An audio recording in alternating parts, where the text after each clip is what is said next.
Bienvenida o bienvenido a esta exploración. Hoy nos metemos con un texto devocional.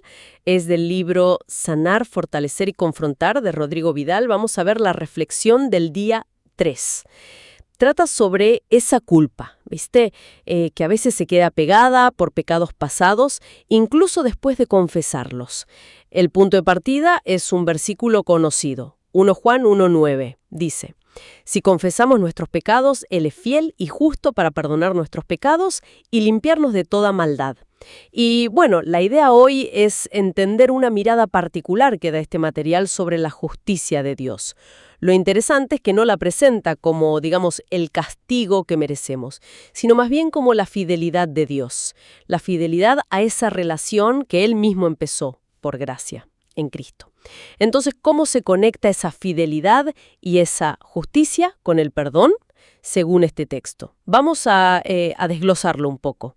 El material arranca con algo que da que pensar. Dice que sentir culpa después de confesar, bueno, no siempre es señal de tener una conciencia muy sensible. A veces, sugiere, puede ser que estemos esperando que Dios actúe como nosotros, ¿no? Con una justicia que castiga sí o sí. Una justicia retributiva. Exacto.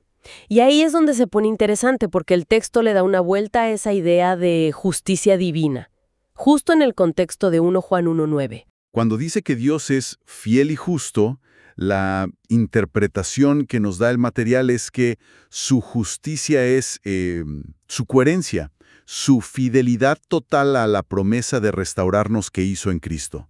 O sea, la justicia de Dios, en este contexto, se entiende principalmente como su fidelidad redentora, su compromiso con la relación que estableció. El perdón, entonces, no dependería tanto de qué tan bien confesamos nosotros, sino de cómo es Dios fiel. Claro, eso cambia el foco, ¿no? Lo pone casi todo en quién es Dios, más que en lo que hacemos nosotros. Y el texto como que refuerza eso, ¿verdad? Menciona a Cristo como sumo sacerdote, su sangre actuando allá en el trono de gracia. Parece que la base del perdón está, bueno, fuera de nosotros mismos. Precisamente, ese es el argumento central que presenta el material, sí. Sostiene que la limpieza, el perdón, son realidades que ya están ahí. Se basan en la obra que Cristo ya completó. Entonces, desde esta perspectiva que nos da el texto, seguir aferrado a la culpa no sería un problema de no sentirse perdonado.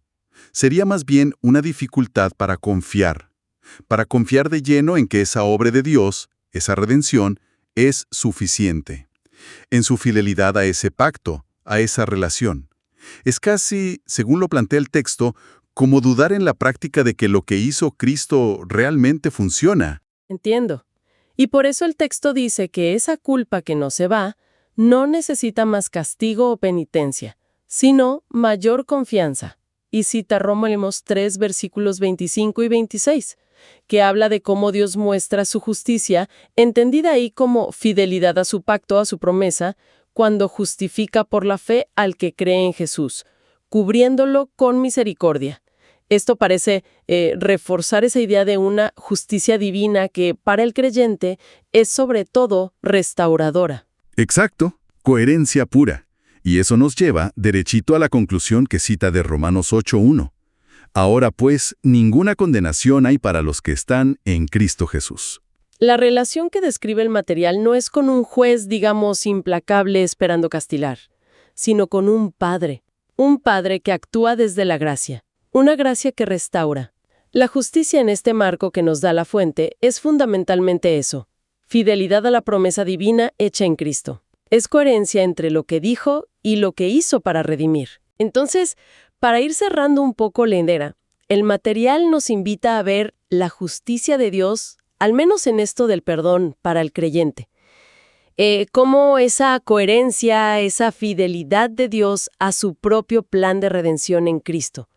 Es como un llamado a confiar más en cómo es Dios, en su carácter firme y en la suficiencia de lo que hizo Cristo, más que en nuestras emociones que suben y bajan sobre la culpa.